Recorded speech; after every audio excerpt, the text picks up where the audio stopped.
Alexander, you seen Donald Colombo? I just saw him today. Oh, you did? What did he give you? He had to give you something. No, he did. Bagel chips? Pizza chips?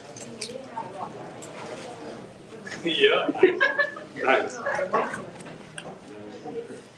It's like It's either shirts or food, one or the other. Oh, yeah. That guy from the Italian bakery gets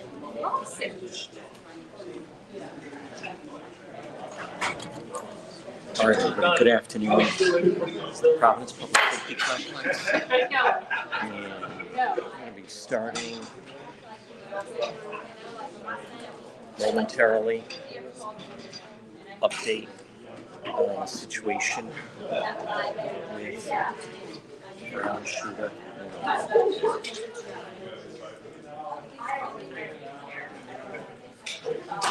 We have no idea what they're going to say, but Mayor Smiley. Yeah.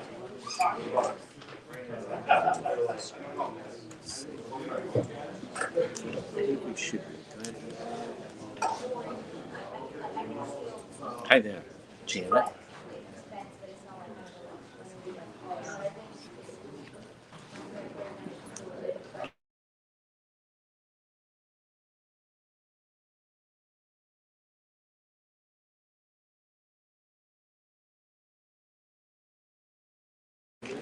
Okay, now we are standing by. It's going to be a little while. We're doing 5 minutes. Police did release a new video. I think they were going to see that again this afternoon. It's basically, here's what we got. This was the media advisory that went out.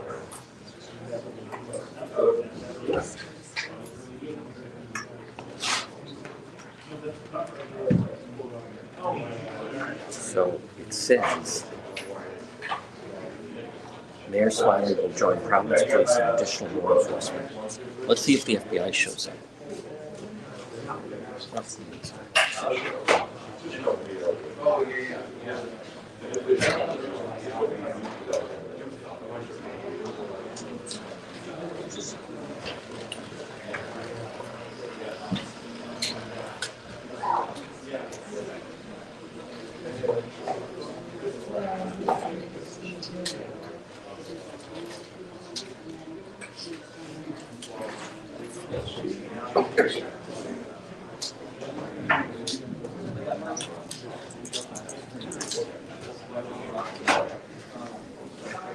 And the big news of the day was a new video that they did put out, which I'll show actually in just a moment.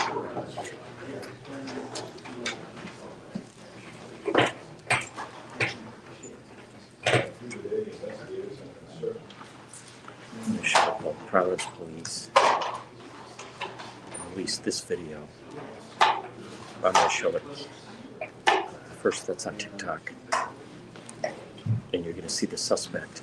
That's where we were just a few moments ago. You see the suspect over there. That's from Saturday. Show it again.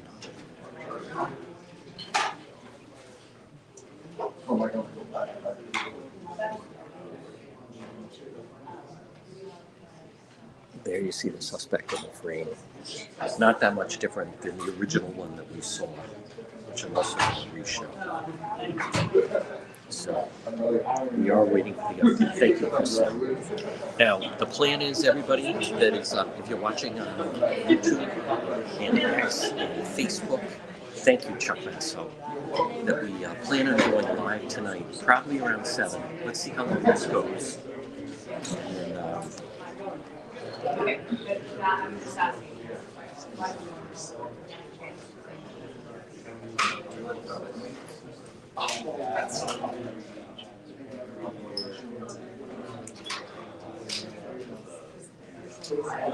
And we're planning on going live tonight, right around 7 o'clock. This story, now again, this is massive manhunt. Let's see, this is the Providence Public Safety Complex.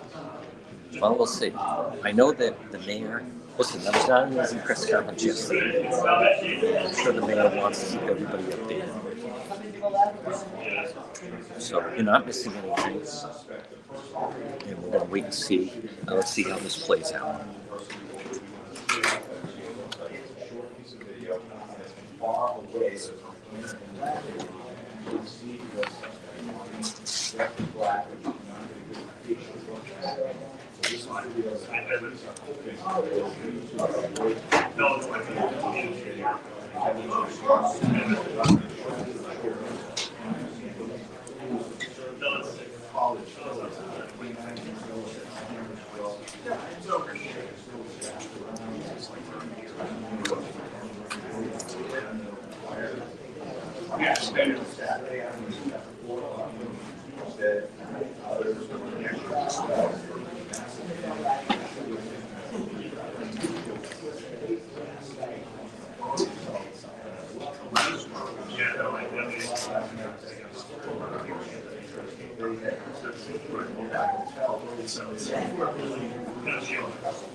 I mentioned this is basically an international manhunt that is going on right now. And we are planning going to be live tonight. We are waiting for the police, the mayor. That's right. It's 5 o'clock. We get here. Everyone's anxious to travel along.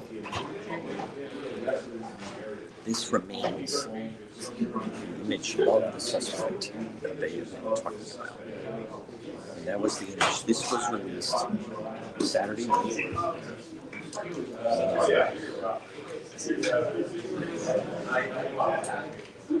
That remains. Now, if you were watching all of it, it goes right around the corner and then just continues. So then again, I think it plays again. Yep. So that's Hope Street. Takes the right on Waterman. We were just there within the hour. And then proceeds down Waterman. And I believe that is the person that is just the suspect that had the something in his right hand. Yeah. But again, we are live right now. TikTok, also live. Facebook, also live. YouTube and X. Make sure you follow the different platforms. Last night, there was no representative from the FBI. I'll be very curious to see if the FBI shows up with this. They were not here last night. Just to put things in perspective for those that have been following, I believe the FBI.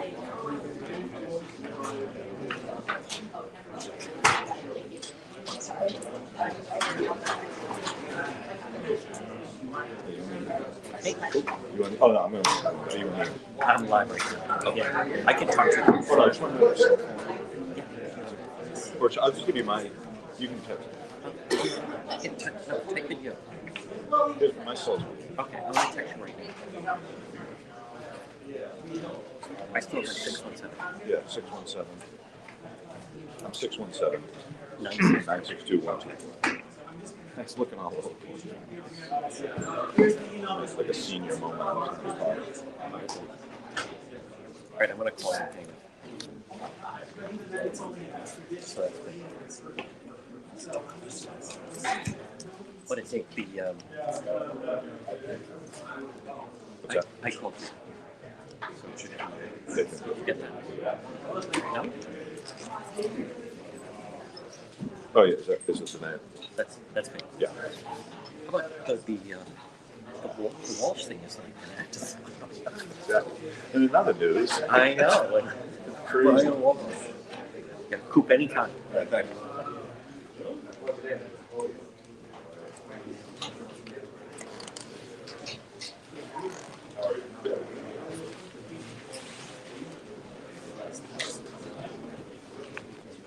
So let's go.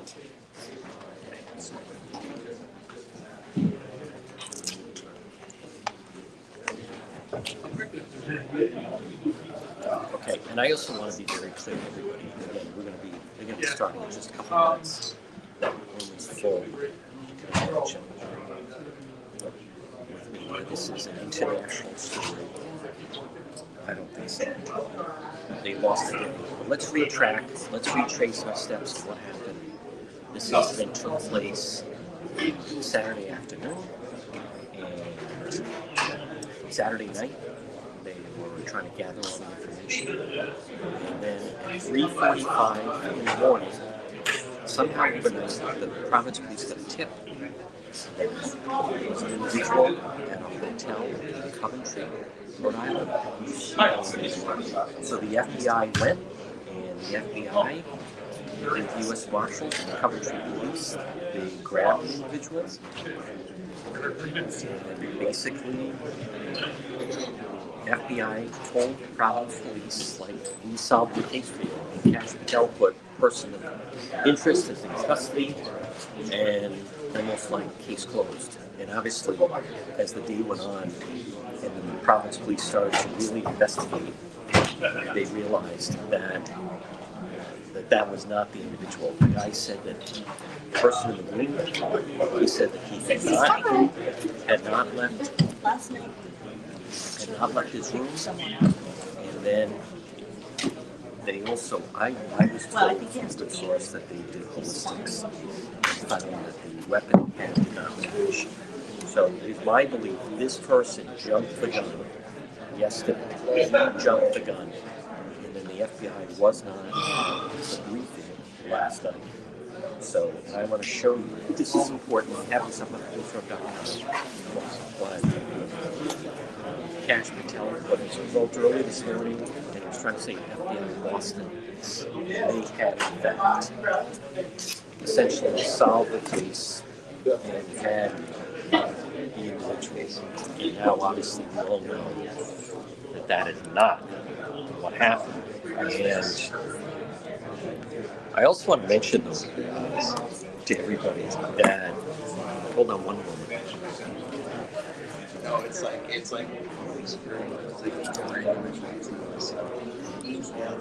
why everyone's here. No, I'm right here. I don't know. I can hear him.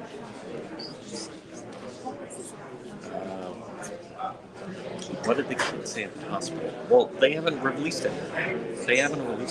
Well, I'm not going to yell, but you'll be able to hear when it comes. I have no reason to believe that there's a problem with sound. We have our moderators that check that. I have every reason to believe that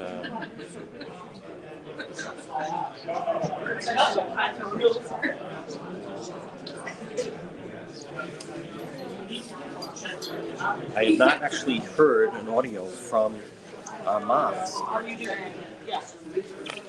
The audio was fine. Thank you, guys. Yeah, I can't yell. I'm in a room full of people.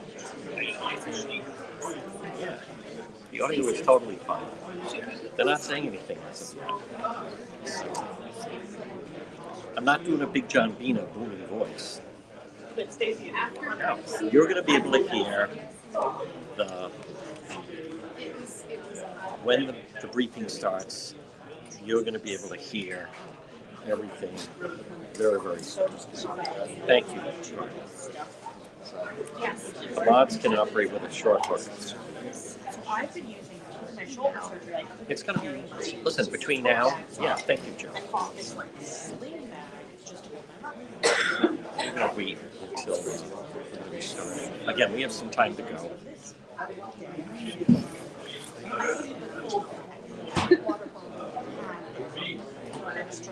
Thank you. Thank you to the mods and Chris M. Folks, you're not going to miss anything. Yeah. No, they don't understand.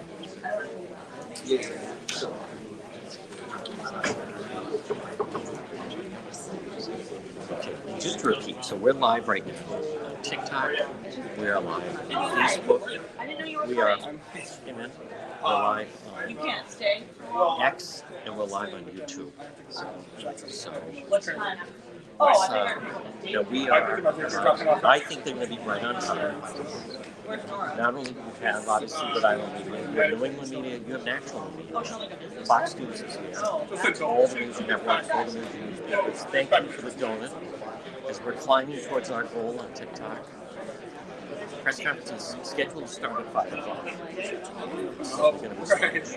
Now, what we want to hear is we want to learn that they've had to pivot with this investigation. And they did have to change direction with this. So what do we know? Let's go back. If the FBI had not hijacked this whole investigation, then we don't know where they live. As I have been explaining to those who watch the coverage, visit DePietro.com.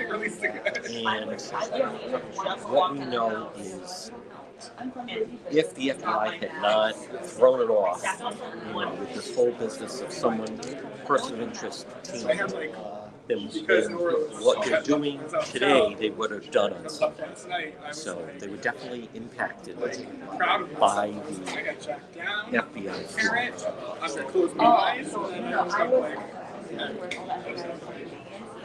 Oh my god. That's everything. Oh, so you missed it. Yeah. But you woke up. I woke up and then never went to sleep. Well, the people who are watching it, and then kind of watching the Slack channel. Yeah. People on my phone was like, Well, like, they keep referring to him to the Canadians. Which I don't understand. I don't understand. Yeah. The Canadian guy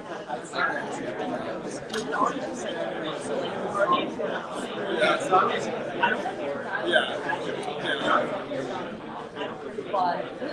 Right.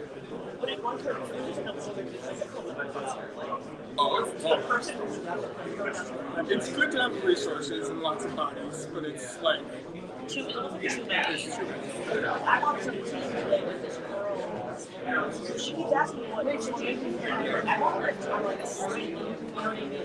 So I know people have a lot of questions here, but as of right now, I want to remind people the only thing the police have revealed and released is the video of that individual. That's it. They have not released anything. Yesterday, it was the FBI that said that they had a person of interest in custody, but other than that, that's all they've released. They haven't released anything. So I know people have questions about the weapon. Police have not said that. I know that people, I'm sure we'll get an update on the, I don't know if they're saving it for someone. Oh, I love it. Yeah, I think Dan is still. No, I'm not gonna. Whose code is that? That's mine, but I think Dan McGowan's. Just so you know, there has Yeah, there needs no, to be. I'm saving it for Dan. Okay. So, What? Here, I can move here. Are you sure? Yeah, of course. I don't know if the interpreter's going to be signing on my bag. That's so you can laugh at that. Listening, my laptop. The interpreter last night had to go to sit. You want to sit there? Thank you. Awesome. That's the other side, yeah. Yeah, go ahead. or you're not going to be obnoxious like the other night, right? Ideally, we would have this available. Well, Are you going to start yelling at President Paxton again? Dan Janik is here. I gotta sit in front, you know. Are you demanding her resignation? We have a dispute going on right now between Dan Janik and Bill Connolly. Is that okay? Are you still calling for the President Paxton to resign? Yeah, yeah. I stand by it. It was a fair question. I understand. Sorry, Bill. The team you can't trust is bumping you out. Doug White would never do this. Where have you gone, Jim Tarantino? Person in the room that remembers that way.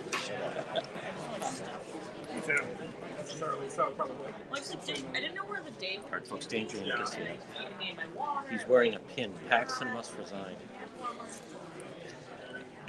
You're blocking the shot button. I'm just, when they come up, I'll do one. I'm going to be nice to them, okay? Yeah. I don't want the police to think that I'm with you. John. Is that better? Folks, that's the code of Dan Janik. Sean needs like 6 cheers, you know. One for him. I'm in one. One for him and 5 for Hugo. I'm in one chair.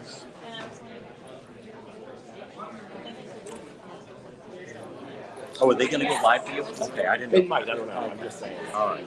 I'm just kidding. Better hurt turn down Howie Carter today, just so you know. Why would you go on that? That's We played conspiracy. the Paxton thing 100 times. So like, I'm Don't go on that. Yes, move on. This is the Yeah. Well, he fair was just, question. he started conspiracy. It is. Just, you know, so we're hot. We're live right now. okay. Okay. Just fair warning, then you can say whatever you want. Okay. What time is it that I was on like this was like 6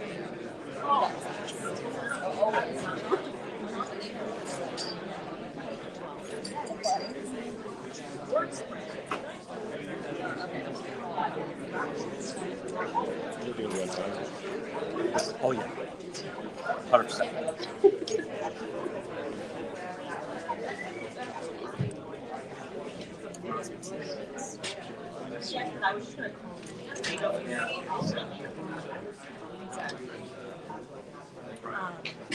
All right, folks, again, we are standing by 13 minutes out. Providence Police press briefing. Now, remember, last night, that was unusual. I had to announce that the person of interest who was being detained was released. And today we have seen, as you've seen, Providence Police is very active all over the city, and they blanketed with the FBI. They blanketed to Testing 321, testing 321. they blanketed the Waterman Street area and also Hope Street. So, thank you, Joe. Yes. Remember, if you're on Facebook, you can share what you're watching. If you're on TikTok, if you're on X, make sure you follow the page. If you're on TikTok, you can also make sure you follow. This is We're my standing daughter's, by. so. Actually, I don't need it, actually. I have this, right? I'm just going to call it. No, Providence Police has the lead. I agree. The video is not that great, but they're trying to put out whatever they can. They're trying to put out whatever they can. Yeah. But We're going to be, we are standing by. 12 minutes out. 12 minutes out. Again, we are planning on going live later tonight, probably after 7, but let's see what happens here. Oh, yeah, a lot of helicopters. 401-455-3012. Thank you, Janet Dwyer, everybody on YouTube. So right now we're live on YouTube, we are live on X, and we are live What's the number? on TikTok and Facebook. So make sure you follow the different platforms in case, for whatever reason, one of the feeds cuts out. So,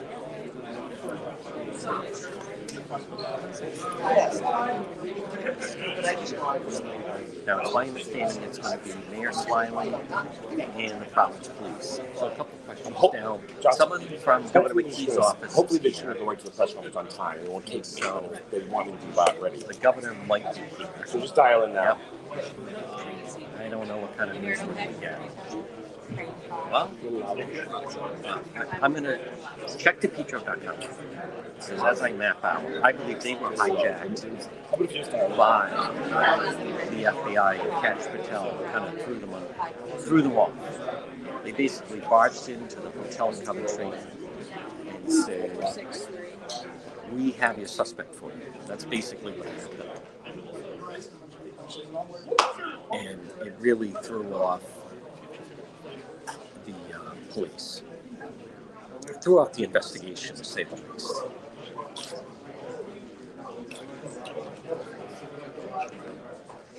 Now, I think they're going to use this screen for video.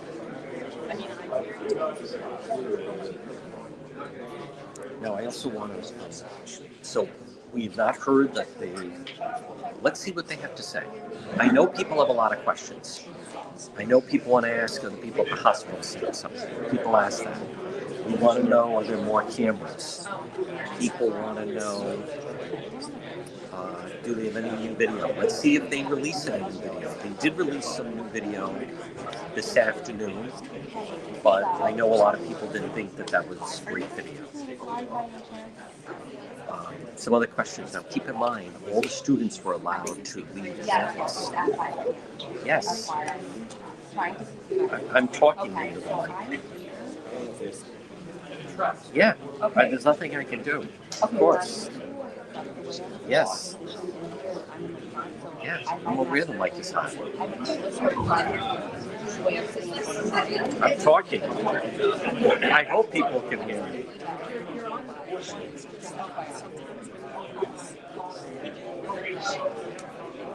I'm giving, this is the preview show. This is the pregame.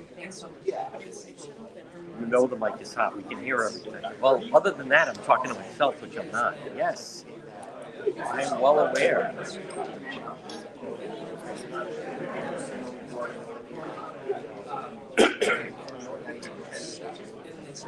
No, the Brown canceled. That's a good question. School started again. Brown canceled school. Exams, everything is canceled, so anyone that wants to leave, they can go home. Hi there, Don. No, let's I have a good seat right in the front. Let's see how this goes. Now you can tell they're checking. I think we may see some video. Maybe they're just going to play it. So yes, I know someone. Do you know that you're? Yeah, I do know that I'm talking into the microphone. I'm aware of that. No one's more aware of it than I am.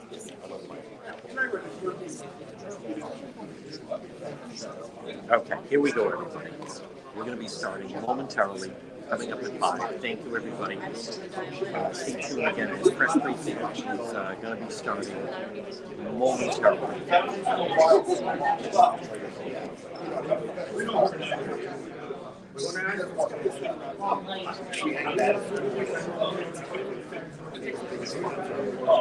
I'm not talking the entire time, I don't know, but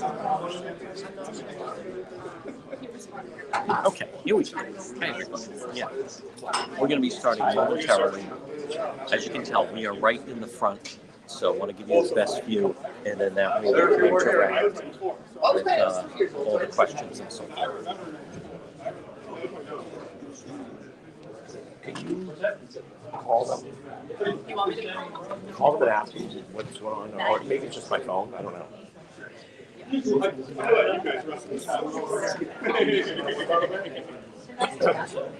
Don, you okay if I... No, I want you to sit there. You here to stir up some more hay for Gino?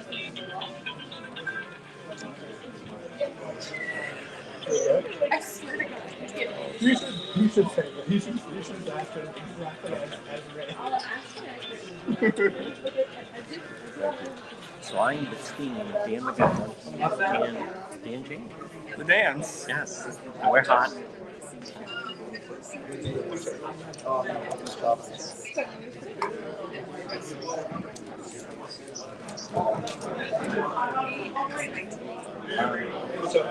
How's it going? Good. Can we check her? Please. All right. What type of feedback did you get from your column about Mayor Smiley? Stop checking my mentions. Well, first of all, when you put it out, he was Rudy Giuliani, mayor of the. Right. I mean, It was a little bit different after last night, but still, I agree with you. All the training, everything he's going through, I think that, keep in mind, we used to see him on stage with COVID with Gina. Yeah. I think it came. Yeah, you and I were in the room for watching the clear clarity that he had on Saturday night. There's no question that was real. Just why do you always show up for things? You don't get every. You can't control an investigation. No. Was I premature a little bit on it? Fair. That's a fair criticism. No, I mean, I thought it was at the moment. What I would say is, in the column, for people who actually read it, very few compared to the people who criticized, as you know, the point was they responded to the shooting very well. Yes. They did. Yes. Yes. I thought he was very relatable. I agree with you. On top of that, he showed up last night.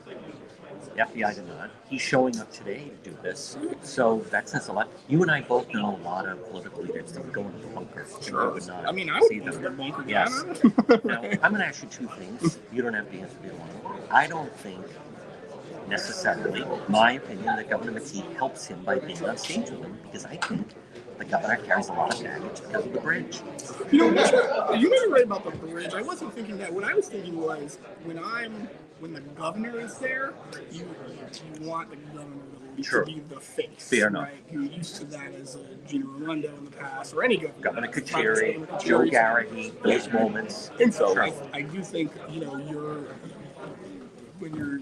that person, you're wondering what's happening with you wonder why the mayor is. Fair point. He would also be criticized if he wasn't there. Absolutely. Yeah. Now, I also believe Cash Patel totally jumped the gun. You could tell that Chief Perez was thrown off, that he's posted it for everyone to know. We grabbed him. We have the individual person of interest. We got him at the hotel. I think he threw off the investigation. I think he threw off the investigation, although I'm sensitive to the idea. When I went back and read what he actually wrote in this long kind of ex post, I thought, just dialogue. that's all. He explained everything that happened, and there wasn't a mission accomplished, flag flown from him. Although you're right, I think certainly there was a sense of that. Yeah. Certainly the public reaction, certainly on social media, was like, look at the FBI did the job. And we got a tip from Providence Police. Coventry Police had bigger building than Providence. Right. So I take issue with that. Yeah, I mean, look, And you go to Saturday, I was there right at Angel in Angel Street and there, and suddenly came over, President Trump is announcing they're suspect in custody. That came directly from the FBI. Well, today President Trump is kind of distancing even the FBI from. Oh, is he? He suggested, Brown have their own police. This is an issue that's the Brown questions. This is going to happen. Everybody, this happens whenever there are any sort of perceived mistakes in law enforcement. People start to point fingers a little bit. I think that's why you've seen a little more tension. Yep. Even on the state, I think you'll see it today. Yes. A little more attention. You see Peter Verona taking more of an active role. Yes. Yeah. Now, how do you think the Providence City Council, they haven't been tremendously supportive of the Providence Police. We had the flare-up on Alderson Street with Summertime with Ice. Mm-hmm. And then when they're there, I think it kind of throws off because they're normally not there to show support for the police. I think it's a fair point, although, John, I think I would say that you and I are in a room right now. Let's describe it, right? Oh, my God. What would you say, 50, This is the most crowded I've seen. Let's call it 100 just for the sake of it. Yep. 93 of them couldn't name a person, identify a person on the Providence City Council. Fair enough. And so, Sure. you cover this and understand this. You say, look, there's the council president doesn't like the police, or there's this one who fought against the police. The vast majority of people don't really know that. I think even most of the people watching at home probably don't know that. And so I'm not sure it has a total effect. No, does it affect Providence Police's psyche? Yeah. You and I both talk to police officers and detectives all the time. They do not feel supported by the city council. Definitely not. The contrast, though, I would say, is they do feel supported by the mayor. And so I think it's different than it was a couple of years ago with Mayor Lorza. Yes. Or with Mayor Tavares, where they always had fights with the mayor. They feel a little bit more covered, I guess is maybe the right word to put it. So I think that's worth noting. Two people, how do you think they're handling it, navigating it so far? Elena Folks and David Morales. I think both of them are taking a measured approach to not spike the football the other way, spike the football against their opponents. You're seeing a little bit of supporters of David Morales, supporters of, not David Morales in particular, be critical of him there. Yeah. It's a moment that you probably can be critical of him there, given the level of attention he got yesterday from me and from others. Yes. So it's a reasonable point, but I think it's a slippery slope. This is not an easy one. There's no playbook. If you're running for office against one of the two people, Governor McKee and Mayor Smiley, I think you've got to tread gingerly, carefully about if you're going to criticize them doing this. Yeah, and there's no incentive to write the whole playbook of when you're the opponent. If the person, whether it's the mayor or the governor, if you think that they're struggling or doing something, let the world see it without you having to say it. That's basically political strategy. And so maybe that's the thought too. Yeah. Do you also, Dan McGowan, give a plug? The coverage of the Globe is very fantastic. Our team at the Globe, we have Steph Machado and I, my colleague, were talking about this. We've got 30 or 40 people who are doing this, who are on top of it at different angles of this, whether it's our Rhode Island team, which has 7 reporters, or obviously the broad team. So, we have a lot going on. We're trying to cover every facet of the story, trying to keep up with everybody else. So. I mean, the Globe had tremendous coverage during the Boston Marathon bombing. I think right now, the state hasn't had an incident of this magnitude. I mean, I was trying to think about it, but I don't think since the station nightclub fire, something with this amount of attention. No, I mean, the only one remotely close going back a couple of years was that shooting on the ramp. Right? Yeah, but even then, and it was all over. It was very quickly. We covered it for a long time. Yes. No. So no, I think you're wrong. I think you go back to the station. It does. You go back to you mentioned the Boston bombing, and that was a story down here too. There were all kinds of applications. Yes. So we were Steph Machado and I would talk about this just a little while. We were wall to wall covering the channel 12. So there was an element of that, though. This obviously feels much more personal because it's in your face. Yeah. I think also President Paxson is going to have some tough questions to answer. She's going to have some tough ones. I mean, they're going to have that question of what do you do about the cameras or the lack of cameras on campus. At the same time, you're going to have pushback from people that say, well, go to free college campus. Yes. I don't have cameras everywhere I look. Yeah. So, in Brown Police.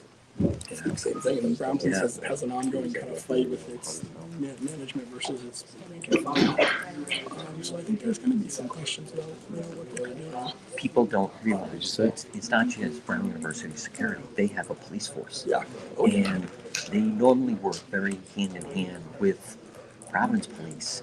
There's also Dan McGowan. In a way, yes, Brown's on the east side, but it's almost its own little universe within the east side. Providence Police depend on them because they have their own police force. So it was an interesting dynamic to see Mayor Smiley on stage with President Paxson because they really depend on Brown to do a lot because they live in their own world. Yeah, it's funny. This is the age-old debate about whenever we get into should Brown pay more in taxes. Yes. The city's argument is, guess what? When you guys have a problem, we're here for you. That's right. We saw that example here, but you're right. Traditionally, if this was, God forbid, an incident that occurred on a much smaller scale, let's say it was a domestic where there was one person shot or something, it would largely be handled by Brown Police. You'd bring in investigators for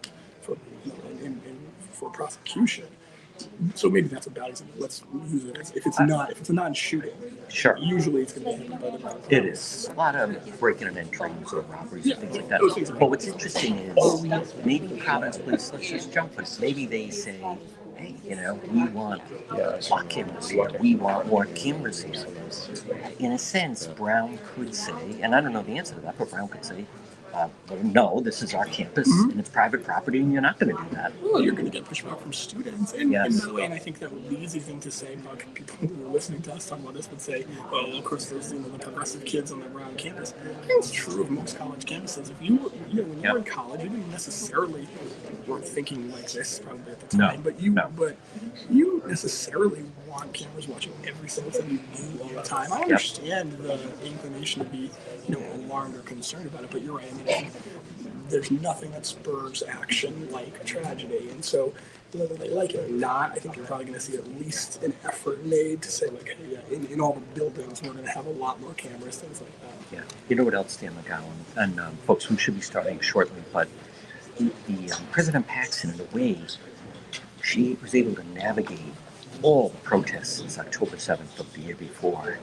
Obviously you saw a lot of Columbia and some of it, but although it was difficult to manage, she was able to navigate that, and then suddenly you have something like this erupt. Well, remember, President Paxson is the dean of the Ivy League president. She is the longest-serving current Ivy League president of all the schools in the Ivy League. She has been somebody who really gets it. Okay, folks, here we go.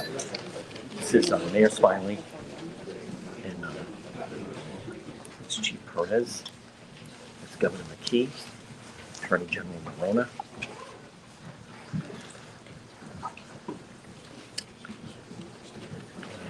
Representative from the FBI is here as well.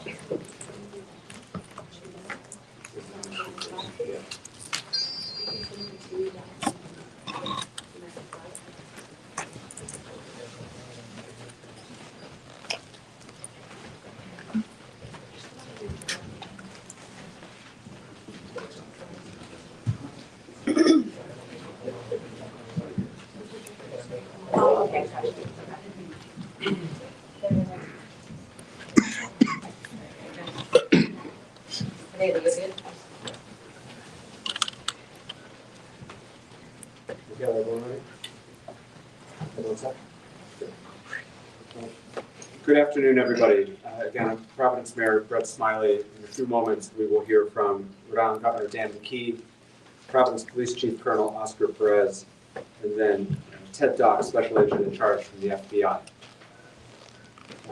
I'm going to start with a brief update, and then just to let folks know about the work that we continue to do to reassure residents in Providence that they're safe in their community, and we are grateful for all the assistance that we have continued to receive.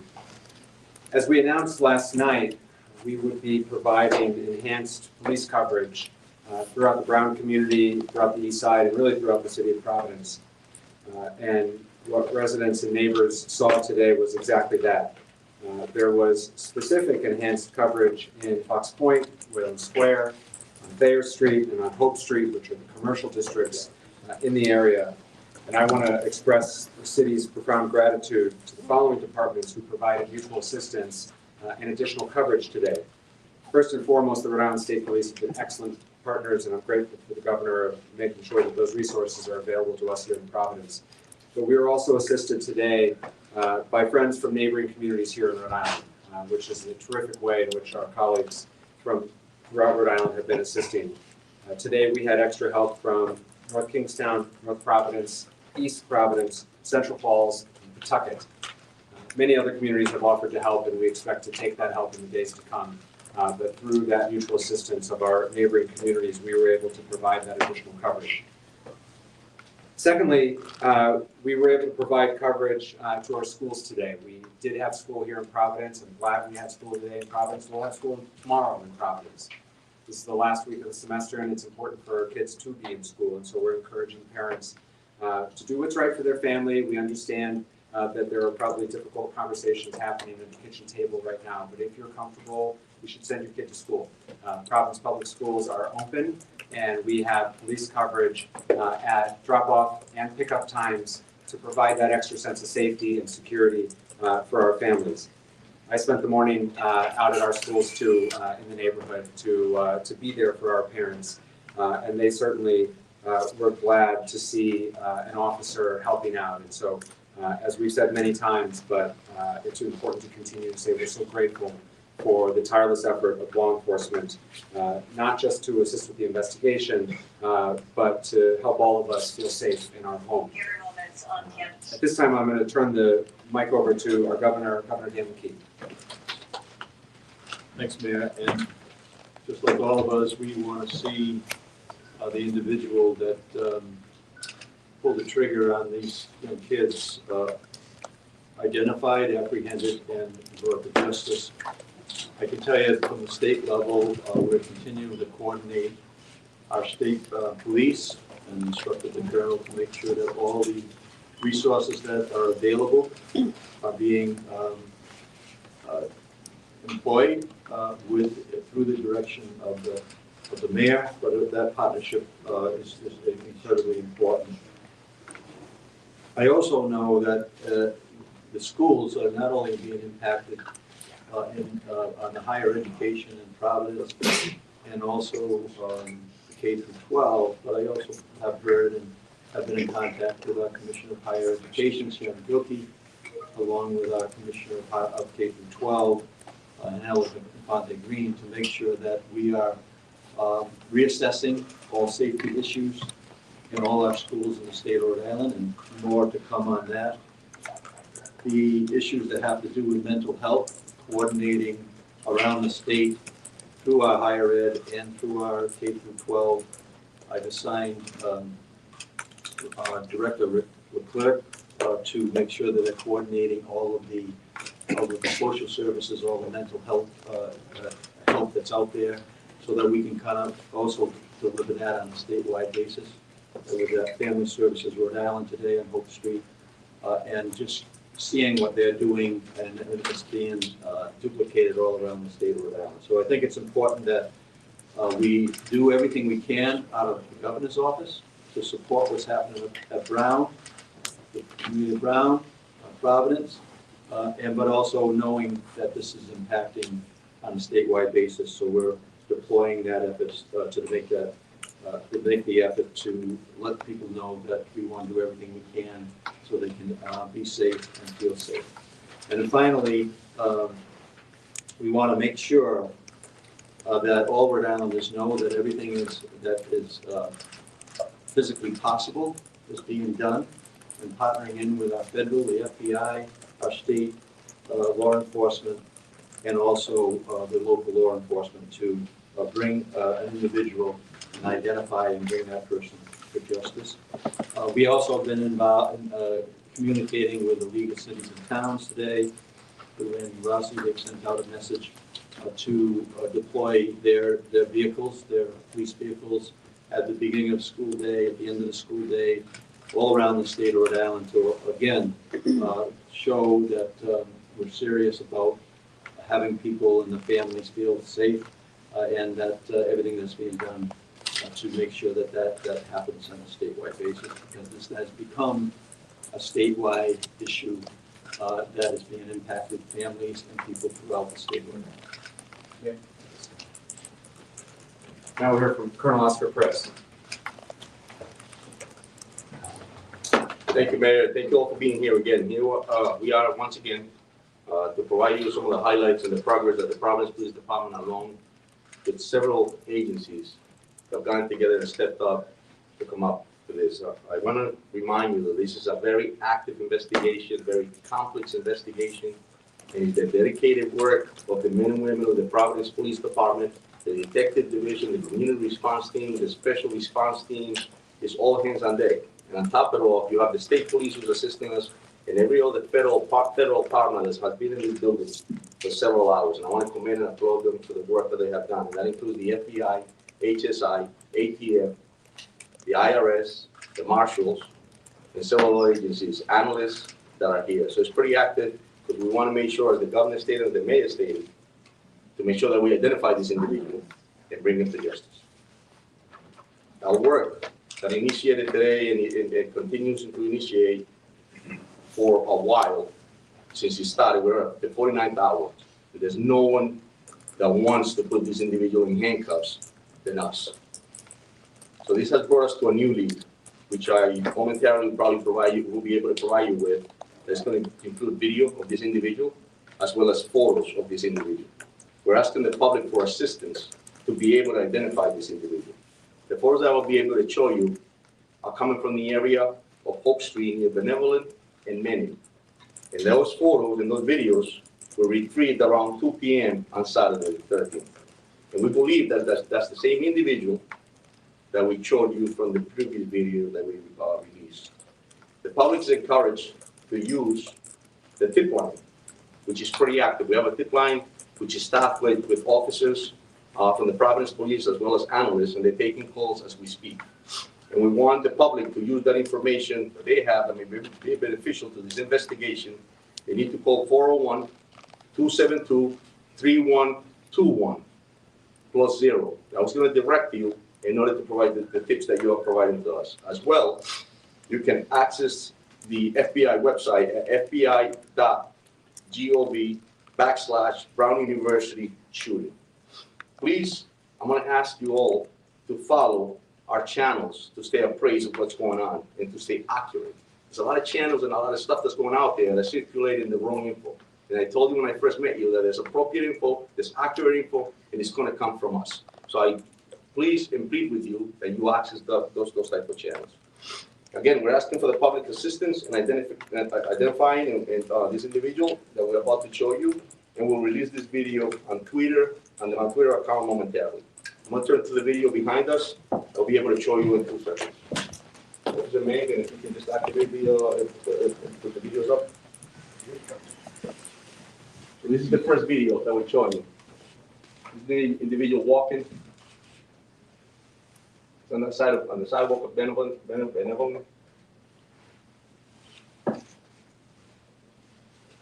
And this is prior to the incident. Here we go again with this video too, Mike. Again, you see him walking.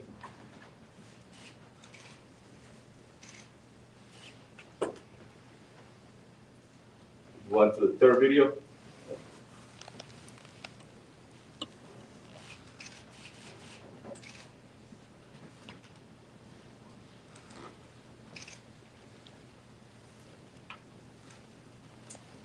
You want to, this is some photos of this individual.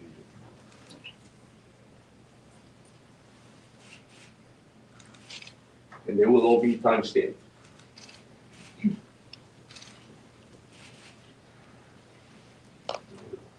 last photo.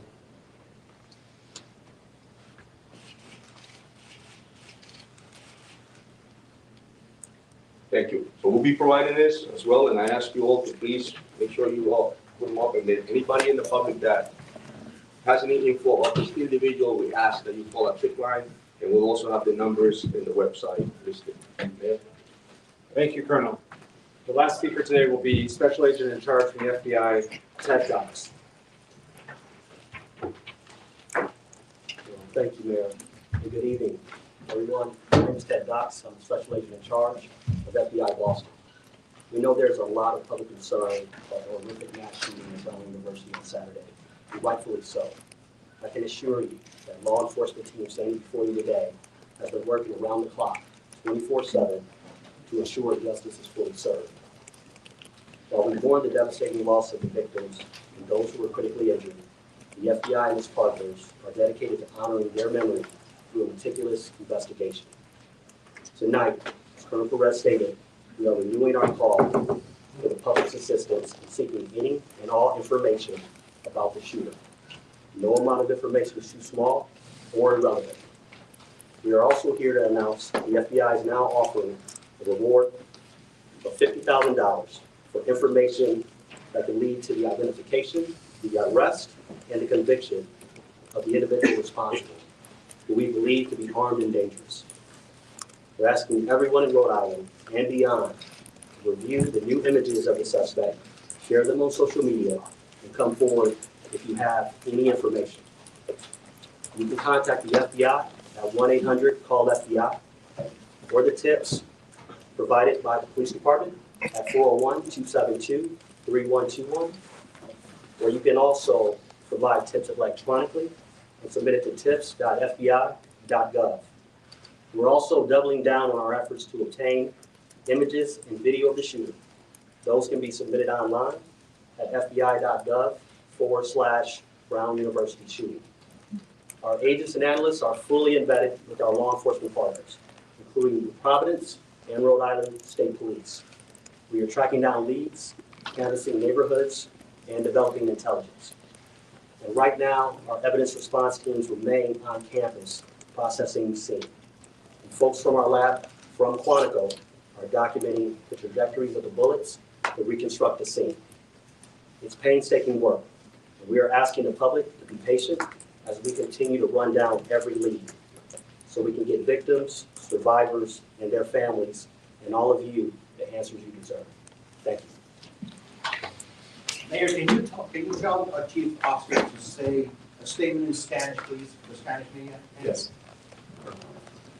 Gracias, sí, realmente estamos acá esta noche para demostrarles los highlights del progreso que hemos hecho en el departamento y quiero identificar que es una colaboración del departamento de la policía de Providence, el personal de este departamento, también incluye las policías del estado, obviamente los federales, partners de nosotros, como el FBI, el HSI, el ATF, el IRS y también la oficina de los marshals también están incluidos. Acabamos de mostrar 3 videos con los cuales depictan lo que es esta persona que estamos buscando y le pedimos al público que realmente si ven estas imágenes lo conocen a la persona, que llamen a los números que le acabamos de dar y te los puedo dar cuando terminemos acá para que ellos nos den esa información y así nosotros tener la posibilidad de identificar a esta persona y traerla a la justicia. Colonel, can you? These new images that are Dan, being go ahead. released. Hi, Mayor Dan Janey from NBC 10. I just want to ask a question. These videos and images were actually very good that you just showed. They were from the day before, and I'm just wondering why didn't we release these a little bit earlier? Did you just get them today? And can you explain? Because that's going to be a question from viewers. And that's a great question, Dan, and I'll tell you that it takes time. I've mentioned it before that investigations are very complex. And when you're doing canvassing areas or when you're developing evidence, sometimes you get directed to another direction, and then that's what makes you go back to certain areas and continue to investigate. Here we are at the 49th hour, but I got to commend the dedication and professionalism of all of us that I mentioned earlier, because it's that passion to bring someone to justice that led us to get this info that we got today to be able to provide to you. Colonel, are you still leading the investigation? One second. Sorry. With these images and videos, are you all going to distribute them so the media can distribute them? And then, you are. And then, Yes. Mr. Attorney General, yesterday you made it clear we didn't have an image of this person's face. Now these images show we do have this person's face. Is this going to be key in solving this case, which you seem very dedicated to doing? Yeah, look, I think as I've said multiple times today, that these investigations are like threads that you pull on a garment. And some of them you pull and the garment doesn't open up, and other ones you pull and the garment comes undone. I think when you go out and get a better image of the person's face, that can only help the public, help us identify this person and confirm that they're the right person when that time comes. The prosecutors today have been working with the law enforcement agents and police officers to advance this investigation, and I would describe today's work as making steady progress to identifying the person that we saw in the video that was released yesterday. And the sooner we can identify that person, the sooner we can, I think, blow this case open. But that's work that has to happen in the next 24 to 36 hours. Mayor, What intelligence Colonel. led you to believe that there was no further threat to the community today?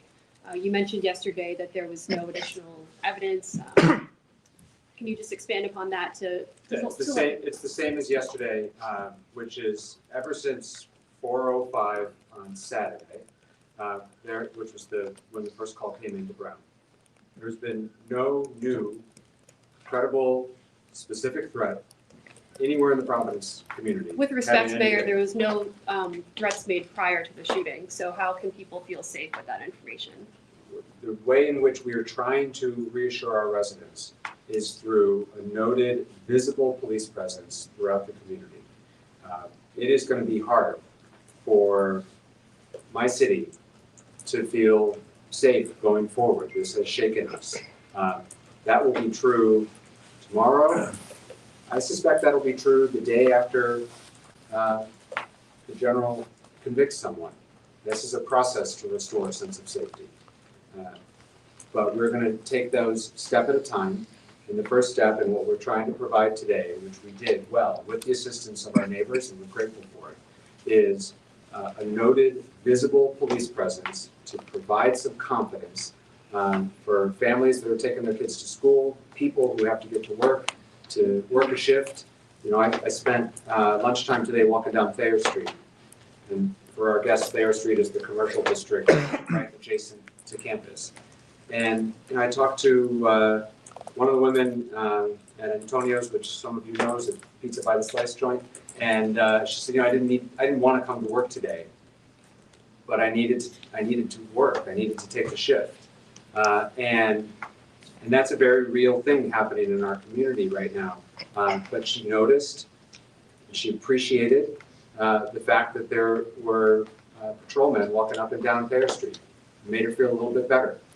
And when she comes to work tomorrow, I hope she feels a little bit better after that. That's where we are right now in terms of restoring a sense of safety in the community. And that's what we're going to continue to try to do. Colonel, Mayor, 2 questions. To that point, a lot of people scared right now, a lot of people confused right now in the city. When you speak to them directly, summarizing what you just said or any other thoughts from the heart, your take right now is Providence safe? Yeah. Providence remains a very safe city, and Providence receives really the best law enforcement, you know, I believe, in the country. And today, especially at this moment, it's being augmented by great professionals of other Rhode Islanders, the state police, and others, federal partners. But my sense of the community right now is that this is starting to get very real and very personal. And I heard that today. I heard that last night at the vigil. You know, we're all 2 degrees of separation from one another. And now people are starting to share stories with one another of, oh, my neighbor was nearby, and oh, my friend's kid was supposed to go to that review session but didn't. I'm starting to hear that stories, and I think all the Rhode Islanders in the room are starting to hear those stories. I heard that story again today with one of our customers is one of the teachers. And so it's starting to get very personal for our community, which is hard. And that's, I think, where we are sort of emotionally in the process. But we're here from one another. That's the scary side. The upside is that this is a tight-knit community that looks out for one another. The governor was there. All the officials who were up here with me tonight were with us at Lippert Park last night. It was 10 degrees. It was loosely organized. And yet hundreds of people came out because they wanted to be with one another. They were hugging their neighbors. They were crying. They were offering each other support. So this community will heal from this. We will move forward.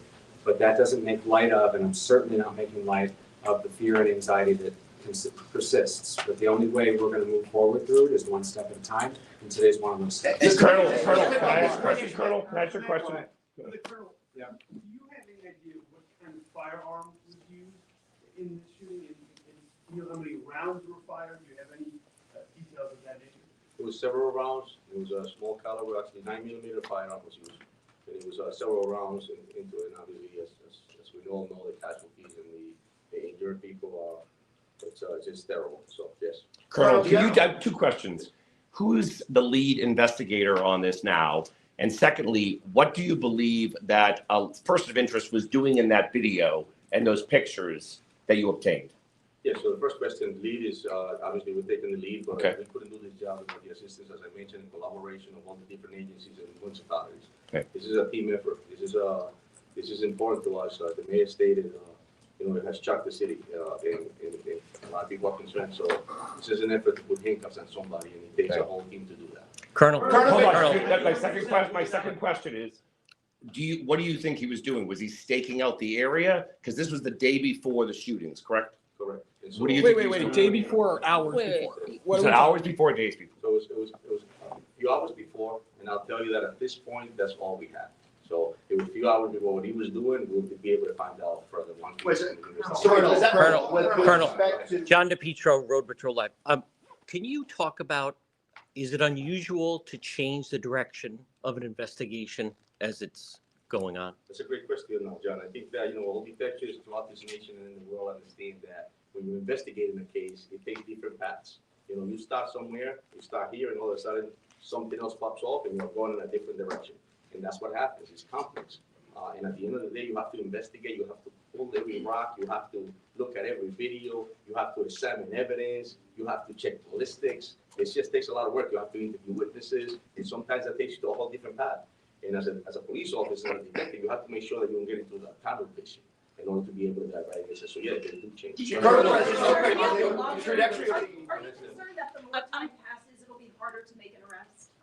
Every It's minute, been a couple days. every minute counts. Every minute counts, but what doesn't stop is the dedication and professionalism of this department as well as our partners. Colonel, do you have any reason to believe that any of the victims, whether the victims who died or the others, were targeted by this shooter, or that he was just shooting randomly and indiscriminately? That's all part of the investigation step. Yeah, so we'll continue to investigate. And then could you also, thank you, could you also explain, the FBI today was searching in the bushes and kicking around the snow, or moving the snow on Waterman Street. We have known since Saturday that the potential suspect walked down Waterman Street. It was in the first video. Why would you be now looking in the bushes for something on Waterman Street 2 days later after it has snowed? So I just answered John the same question on how investigations, they turn and lead you in a different direction. We might have used all our energies in the first few days to investigate something, and here we are now heading back to that same place to continue to investigate, and that's why you saw that, because the investigations change on a daily basis. The travel of the 911 call or emergency calls that came in, when the first 911 calls to come in, were those dispatched by Brown University Police or Providence Police? It was dispatched by the 911 center, and yes, we responded immediately within minutes. You saw the Providence Police cruiser pull up. So Providence has been the lead investigator on this from the beginning? That's correct. Colonel, just real fast. Have you received any leads or indication on whether this was personally motivated, political, or otherwise? Were there any threats to Brown that they've turned over that would give us an indication of why this might have happened? It's a great question, and that's something that we're all asking ourselves, and we'll continue to investigate to be able to get that answer. Colonel, based on the news. Do you have reason to believe that this person is no longer in the community? Because can you continue to try to reassure the public that they are safe, but you also just said that something about this person you believe is armed and dangerous. So how can both be true?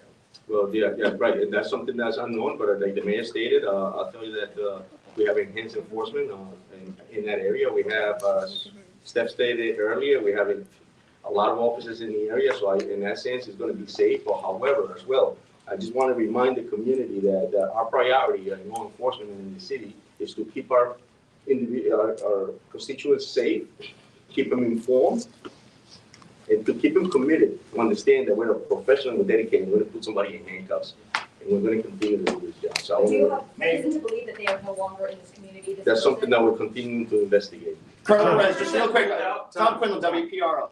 On the trajectory of where this guy went from the video that you saw, where is the last place that you would you have a clear video of seeing him? Is it like, are you still getting video from houses in that area? And Colonel Weaver, just real quick, in terms of the state's response, how much enforced patrol? We know about the enforced patrol in Providence, but are you putting throughout the state to keep the highways, keep an eye on the highways?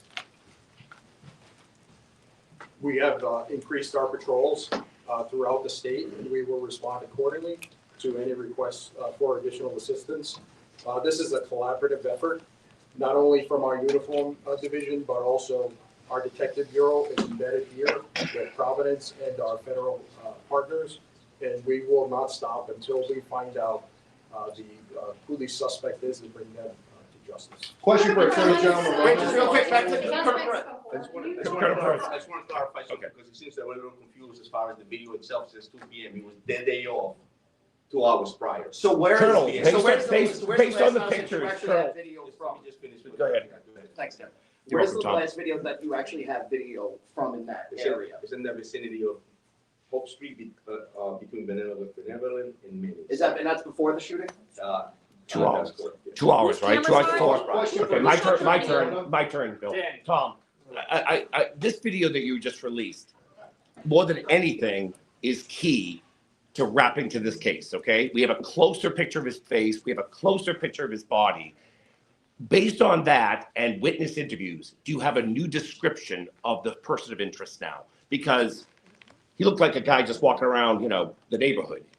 Is there a new description you can give us about him? There is, and it will be on that poster that we're gonna be releasing on the images, and the height, weight, and things of that nature are all posted on that. Do you think he lives in the area? It's something that we'll investigate. Where did you get the video, Colonel? Sí. Desde ayer se han filtrado a la prensa el nombre, la fotografía y hasta la casa de la persona de interés que estaba bajo custodia. Si quiere responde esta pregunta en los dos idiomas. Sí. Hoy habían algunos medios haciéndose eco de que había una segunda persona de interés en custodia. Este no es el caso porque no he escuchado absolutamente nada en esta conferencia que se refiera a eso. ¿Me puede usted decir cuánto o cómo están manejando ustedes la información dentro del departamento y cómo se está filtrando a la prensa? Claro. Porque esto crea confusión, obviamente. Sí, sí. So the gentleman just asked a question about how information is getting filtered into the community and out from us. And the question was that last few days an individual was identified and was detained. And he was a person of interest. We had him here. He's asking, how does that get out to the media? How does that happen? My answer to that is I have no control over what's being released or circulated in the media. Speculations that occur. Right? We can control is what we give you here. And as I was speaking earlier, that's why it's important for you to get the information from us. So, mi respuesta que lo que no me doy cuenta cómo se filtra esa información a los medios de comunicación. Es importante que la comunicación venga de nosotros y no de otras partes. Es muy importantísimo porque ustedes circular en otros momentos van a especular. Ahora, he also asked, the second question that he asked was that there was information out there that we had a person in custody of interest, a second person.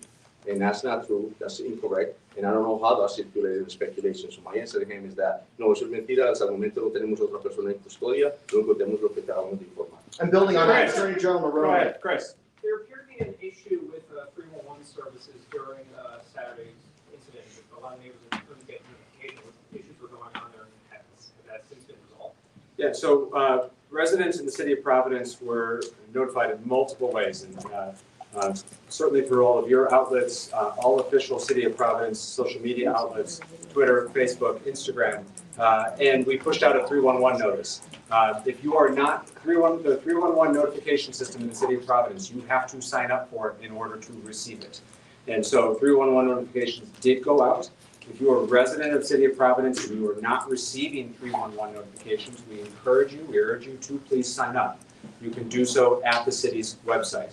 311 notices have continued to go out throughout this entire incident, including up as recently as today, this afternoon, to clarify a false report with regard to a report of shots fired, which was found to be unfounded. We sent out a push notification through 311 to reassure people because in this day and age, there's a lot of misinformation. A lot of people are getting reports through non-official channels and are getting anxious as a result of it. And so 311 notifications are working fine, but you have to register for it.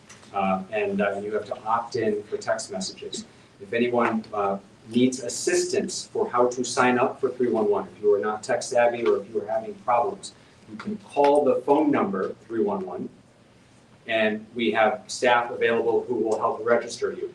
For all of our community, please know that there are always bilingual calling individuals to take those phone calls. Mr. Attorney General, Colonel. you were on CNN this morning talking about. Colonel. Mr. Attorney General, you were on CNN this morning talking about the person that you spoke, the person of interest from yesterday was here. We have not heard that here today. Can you talk about, is that person of interest still here in the state? Who was he? Was he from Wisconsin? Just, more. Yeah, I think, as I said last night, for those of you who were here, I thought it was really unfortunate that this person's name was leaked by somebody. Is he clear? Let me finish my answer.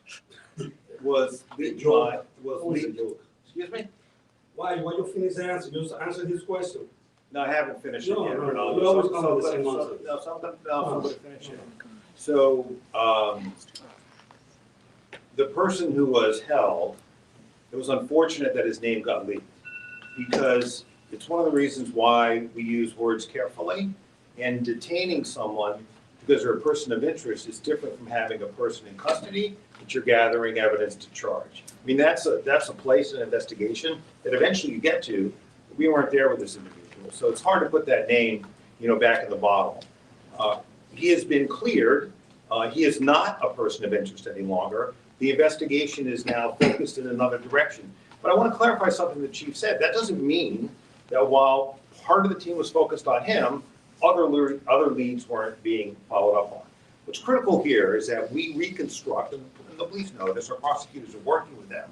It's critical that we reconstruct this man's movements, both before and afterwards. My hope is that we will eventually have that pattern.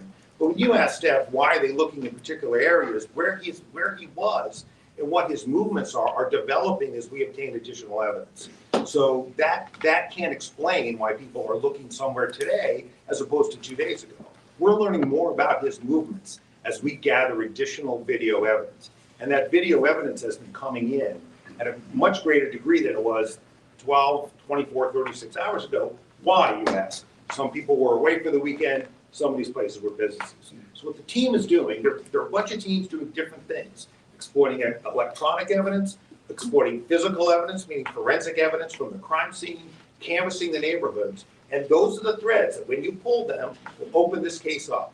And that has been true over the course of my career, and I'm confident it'll be true again. Colonel, I have a question. General, Yeah, go ahead, and I'll get out of the way. I appreciate it. And this kind of follows up on what Colonel Perez said about, to the general public to use official Providence police channels, be it YouTube or whatever. Are we doing a good job here? Is the media doing a good job in the ultimate goal right now is trying to locate this person? Yeah, look, I think part of what's important about these briefings, and give the mayor great credit for doing them, is to help push out information in a case like this to the press and the public to help us solve this crime. That's potentially what it'll take. Mayor, Mr. Mayor, Hold on, Mayor. Colonel. Can I ask you a question? Mr. Mayor, I want to go back to Brown University, okay? There's been a lot of questions I've heard from a lot of parents today, and it goes back to the question about the alarm and that was installed in 2007. That in an active shooter location, it sends off a notice and tells people what to do. That never went off. I'm wondering, what is Brown's answer? And perhaps even just as important, why isn't Brown here today? As for the decision to activate the Brown alarm, that's a question for Brown. I believe it was asked of the chief of the Brown Police Department the other day. He didn't answer it. You'd have to follow up with that. Okay. This is not a decision that the city of Providence or any of the other law enforcement partners that you see behind me can trigger that alarm. I don't know the answer to that. We continue to work very closely with Brown, and it is no lack of support or there's nothing to read into the fact that they're not here today. We have meaningful. We felt like there was meaningful updates to make with respect to the investigation. The video and photos that we shared today, Brown is not part of those updates. And so we have all of the relevant agencies who are working on this and where we are in this investigation today. And that's why who you see here is here. Colonel, hold on, Colonel. Why Brown didn't have those sirens go off when you had those conversations with them? Again, Brown has to answer that question, but it is clear that, and the Colonel mentioned this, and we've talked about it a couple times over the last 2 days, the police response to the initial call was swift, timely. We don't believe there was any, it could not have happened any faster than it did. And so I can't speak to, honestly, don't know a lot about their alarm system. And you'd have to ask them about it. But in terms of our response, it was nearly immediately. There's a lot of presence in that area, and Brown PD responded very quickly. In all due respect, Colonel Perez. we can't ask Brown if they don't show up. Colonel Perez. Okay. Mayor, can I? Do you have any update on the victims who are still hospitalized? Have you spoken with any of them or their families? I don't. There's no degrading of their condition, but I don't have the latest status of them. I've not spoken to them since yesterday, although I know other people have, and we're happy to try to get you an update for our next. Mayor, I have a question. Mayor, I have a question for Colonel. That the onus of this tragedy is on the school itself. Do you think that's a fair criticism? Do you disagree with what the president is saying in response to the shooting, sir? Who's the question for? I'm sorry. For Governor McKee. Repeat the question. President Donald Trump has said that Brown University is to blame for this shooting and saying it's the school's problem. Is that a fair criticism, or do you disagree with what the president says? Colonel. Can you expand on that, sir? Why not? Because Brown University is not collaborating with you guys. You're lying to the press over here. They have facial recognition. We know that because they follow the student, they follow everyone in the neighborhood. Colonel. Facial recognition. They need to release that data to let Colonel. everybody know who the guy in the video. We got the video Saturday. Governor. Why you guys release the video today?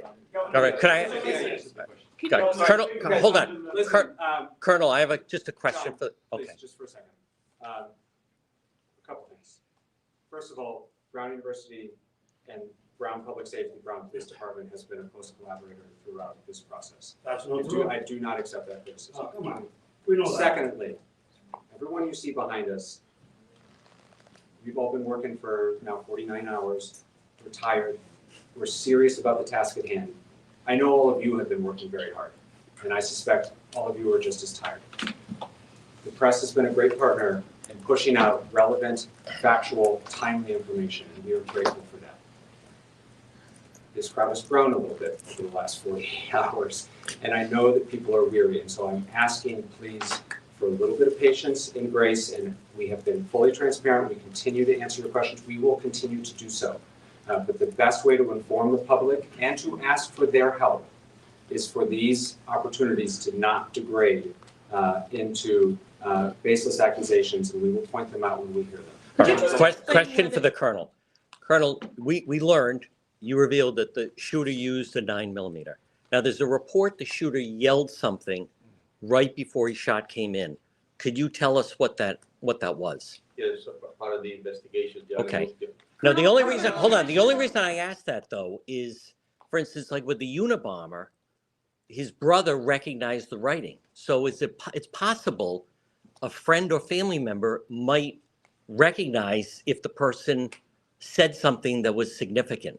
So that's why you don't, other than the 9mm, is there anything else inside that auditorium that you could tell us? No, that's what, listen, like I said earlier, investigations will bring us to evidence that we need to collect in order to be able to prosecute. But he did yell something. With that being said, we're going to continue to collect evidence, and if it leads us to something to that nature that's going to be extremely helpful for us to identify somebody, we'll be the first ones to put it out. Are any of the big... With how much time has elapsed at this point, do you have any evidence that indicates that this person is getting help, or are they a lone wolf in the situation?